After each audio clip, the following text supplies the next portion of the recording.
ایک زمانے کی بات ہے، جنگل کی گہرائی میں واقع ایک چھوٹی سی جھونپڑی میں ہینسل اور گریٹل اپنے والد کے ساتھ رہتے تھے۔ ان کی ماں کا انتقال ہو چکا تھا اور ان کے والد خاندان کی ذمہ داری کے لیے ایک لکڑہارے کے طور پر دن رات محنت کرتے تھے۔ وقت گزرنے کے ساتھ ذمہ داریاں بڑھتی گئیں اور زندگی ہر گزرتے دن کے ساتھ مزید مشکل ہوتی چلی گئی۔ آخر کار انہوں نے دوسری شادی کر لی، مگر ان کی نئی بیوی کو اپنے سوتیلے بچوں سے کوئی محبت نہ تھی۔ ایک رات جب ہینسل اور گریٹل سونے کی تیاری کر رہے تھے تو انہوں نے اپنی سوتیلی ماں اور والد کے درمیان ہونے والی بحث سن لی۔ ہر روٹی صبح سے پہلے ختم ہو جاتی ہے، اگر بچے یہاں رہے تو ہم سب بھوکے مر جائیں گے۔ یہ میرے بچے ہیں، میں انہیں چھوڑ نہیں سکتا، میں اپنے آپ کے ساتھ کیسے جی سکوں گا؟ اگر ہم نے کچھ نہ کیا تو ہم میں سے کوئی بھی نہیں بچے گا کل، انہیں جنگل کی گہرائی میں لے جاؤ۔ ان کے والد نے مخالفت کی، مگر ان کی سوتیلی ماں اپنا فیصلہ پہلے ہی کر چکی تھی۔ یہ ارادہ سن کر گریٹل رونے لگی۔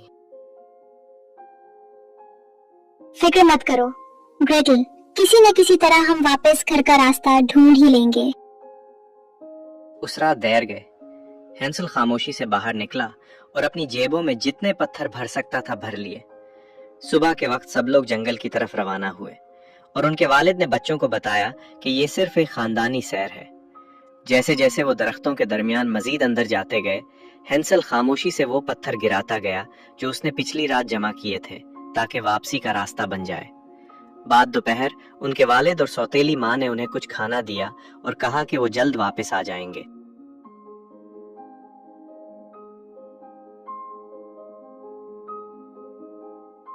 ہم جلد واپس آ جائیں گے، تم دونوں یہیں رہنا، ٹھیک ہے؟ ان کے ماں باپ جنگل میں چلے گئے اور کبھی واپس نہ آئے۔ رات ہوتے ہی جنگل میں ڈراؤنی آوازیں آنے لگیں اور خوف سے کانپتے ہوئے ہینسل اور گریٹل ایک دوسرے کے ساتھ جڑ کر بیٹھ گئے۔ جب چاند نکلا تو پتھر چمکنے لگے اور انہیں گھر واپس جانے کا راستہ دکھانے لگے۔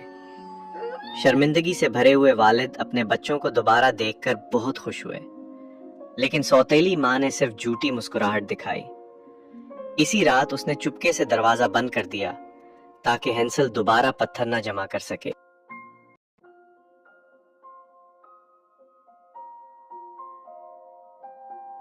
لیکن ہینسل ہوشیار تھا۔ جنگل کی طرف جاتے ہوئے اس نے خاموشی سے اپنی جیب سے روٹی کے ٹکڑے گراتا رہا، اس امید کے ساتھ کہ وہ انہیں واپس گھر کا راستہ دکھائیں گے۔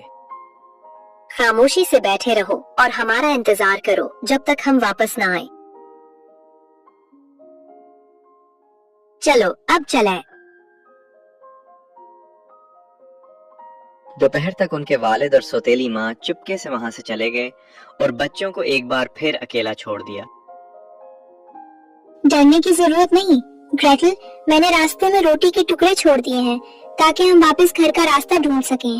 اس بار راستے کا کوئی نشان باقی نہ رہا، پرندے روٹی کے ٹکڑے کھا چکے تھے۔ گھر کا راستہ کھو کر ہینسل اور گریٹل ادھر ادھر بھٹکتے رہے۔ وہ کئی دنوں تک جنگل میں گھومتے رہے، یہاں تک کہ خزاں کا جنگل آہستہ آہستہ بہار میں بدل گیا۔ گریٹل، کیا یہ عجیب نہیں لگ رہا؟ جنگل اچانک بدل سا گیا ہے۔ تم ٹھیک کہہ رہے ہو، لگتا ہے جب سے ہم چل رہے ہیں بہار واپس آ گئی ہے۔ یہ جگہ کیا ہے؟ اچانک انہیں ایک عجیب سا گھر نظر آیا۔ اس کی دیواریں بسکٹ کی بنی ہوئی تھیں، چھت مٹھائی کی تھی اور کھڑکیاں چاکلیٹ کی تھیں جو رنگ برنگی کریم سے ڈھکی ہوئی تھیں۔ یہ بہت خوشبودار لگ رہے ہیں، کیا یہ واقعی اصلی ہے؟ چلو کچھ کیک آزما کر دیکھتے ہیں۔ اپنی تھکن بھول کر ہینسل اور گریٹل اس کی طرف دوڑ پڑے اور گھر کے ارد گرد لگی مٹھائیاں کھانے لگے۔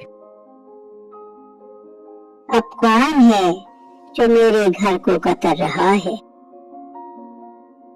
تم کون ہو جو میرے میٹھے سے چھوٹے گھر کو کتر رہے ہو؟ گہرے دکھ کے ساتھ انہوں نے اسے بتایا کہ کس طرح ان کی سوتیلی ماں نے ان کے والد کو جنگل میں انہیں اکیلا چھوڑنے پر راضی کر لیا تھا۔ اکیلے چھوڑ دیے گئے ہو؟ یہ تو بہت افسوس کی بات ہے۔ آؤ بچوں، اندر آ جاؤ، تمہارے لیے بہت سا کیک اور دودھ تیار ہے۔ گھر کے اندر کا منظر باہر سے بالکل مختلف تھا. اندر اندھیرا، گندا اور ڈراؤنا ماحول تھا، مگر تھکے اور بھوکے ہونے کی وجہ سے بچوں نے اس پر زیادہ دھیان نہیں دیا. میرا گھر بھوکے بچوں کو پسند کرتا ہے. خوب کھاؤ اور پھر آرام کرو. آپ کی مہربانی کا شکریہ. مجھے خوشی ہے کہ ہمیں یہ جگہ مل گئی. مجھے بھی. اب مجھے آخر کار خود کو محفوظ محسوس ہو رہا ہے. اس رات انہوں نے آرام سے نیند لی اور صبح جلدی خوش و خرم اٹھے. ارے آؤ دیکھتے اس کمرے میں کیا ہے. چلو چلتے ہیں. انہوں نے دروازہ کھولا تو جو منظر دیکھا اس پر وہ حیران رہ گئے. ایک کمرہ سونے اور خزانوں سے بھرا ہوا تھا. تجسس کے عالم میں وہ تھوڑی دیر کے لیے اندر گئے، پھر بوڑھی عورت کو ڈھونڈنے کے لیے باہر نکل آئے. جب وہ اسے نہ ڈھونڈ سکے اور گھر کی حالت انہیں بے چین کرنے لگی تو انہوں نے وہاں نہ ٹھہرنے کا فیصلہ کیا. یہ جگہ ٹھیک نہیں لگ رہی. مجھے لگتا ہے ہمیں اب یہاں سے چلے جانا چاہیے. جیسے ہی وہ وہاں سے نکلنے کی کوشش کرنے لگے، ہرا دھواں انہیں گھیرنے لگا اور اچانک ایک چڑیل ظاہر ہو گئی. وہ مہربان بوڑھی عورت غائب ہو چکی تھی. دراصل وہ شروع سے ہی ایک چڑیل تھی اور بچے اس کے جال میں پھنس چکے تھے. تمہارا بھائی بہت دبلا ہے. اس کے لیے کھانا پکاؤ اور اسے موٹا کرو. جب وہ ٹھیک حالت میں ہو جائے گا تو وہ میرے لیے بہت لذیذ کھانا ہوگا. کچھ بھی کھانے کی ہمت مت کرنا. سارا کھانا اسی کے لیے ہے. اب جا کر کھانا پکاؤ.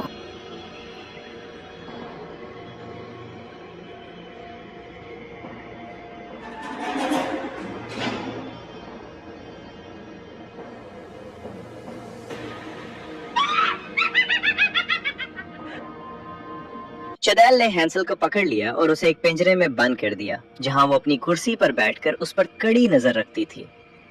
دن گزرتے گئے اور وہ اس کے موٹا ہونے کا انتظار کرتی رہی، مگر ہینسل ہوشیار تھا. وہ کھانا کھانے کے بجائے اس کا زیادہ تر حصہ زمین میں ایک گڑھے میں چھپا دیتا تھا. تم ابھی بھی بہت کمزور ہو. کیا تمہاری بہن تمہیں کھانے کے لیے کافی نہیں دے رہی؟ کیا تم ٹھیک سے کھانا نہیں پکا رہی؟ جب چڑیل نے دیکھا کہ ہینسل موٹا نہیں ہو رہا تو آخر کار اس کا صبر جواب دے گیا. موٹا ہو یا کمزور مجھے اب کوئی فرق نہیں پڑتا. آج میں تمہارے بھائی کا کھانا بناؤں گی. جا کر چولہے میں دیکھو کہ آٹا اچھی طرح پک گیا ہے یا نہیں. ہوشیار گریٹل نے جلدی سے بھاگنے کا ایک منصوبہ بنا لیا. میں اندر سر ڈال کر آٹا نہیں دیکھ پا رہی. مجھے دیکھنے دو. جب چڑیل چولہے میں جھک کر آٹے کو دیکھنے لگی تو گریٹل نے ہمت جمع کی اور اسے دھکا دے کر اندر دھکیل دیا. اگرچہ چڑیل باہر نکلنے کی تڑپتی رہی مگر گریٹل مضبوطی سے ڈٹی رہی، یہاں تک کہ آگ نے اس کی برائی کا خاتمہ کر دیا. پھر گریٹل نے فوراً ہینسل کو پنجرے سے آزاد کیا اور گھر سے نکلنے سے ذرا پہلے ہینسل کے ذہن میں ایک خیال آیا. چلو کچھ خزانہ اٹھا لیں اور جلدی سے اس گھر سے نکل جائیں. انہوں نے جتنا خزانہ جمع کر سکتے تھے جمع کیا اور فوراً گھر سے باہر بھاگ نکلے. اسی وقت پیچھے آگ بھڑکنے لگی اور پورا جنگل روشن ہو گیا جبکہ وہ محفوظ جگہ کی طرف نکل گئے.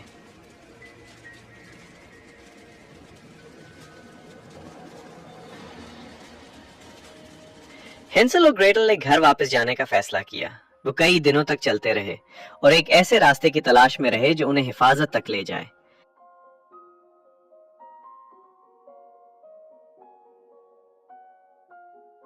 جب وہ تھک گئے اور امید کھونے لگے تو اچانک گریٹل نے راستے کے آخر میں اپنا گھر دیکھ لیا.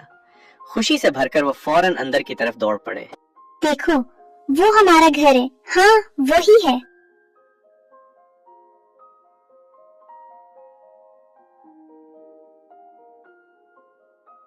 میں بہت شرمندہ ہوں، میں کبھی بھی تمہیں دوبارہ نہیں چھوڑوں گا۔ ابا، ہمیں آپ کی بہت یاد آئی تھی، ہمیں بہت ڈر لگ رہا تھا، ہم نے واپس آنے کا راستہ ڈھونڈنے کی کوشش کی اور دیکھیں ہم نے کبھی ہار نہیں مانی۔ ان کے والد نے انہیں بتایا کہ ان کی سوتیلی ماں گھر چھوڑ کر چلی گئی تھی اور وہ کئی دنوں تک انہیں ڈھونڈتے رہے تھے۔ ہینسل اور گریٹل نے پھر انہیں مٹھائیوں سے بنے اس گھر کے بارے میں سب کچھ بتا دیا۔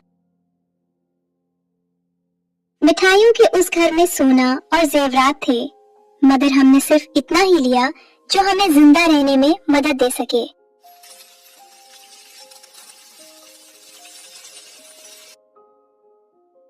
یہ ہمیں محفوظ رکھے گا، مگر تمہارا واپس آ جانا سب سے بڑا خزانہ ہے۔ ان کی تمام مشکلات ختم ہو گئیں اور ان کے گھر میں دوبارہ سکون آ گیا، جہاں وہ خاندان خوشی خوشی رہنے لگا۔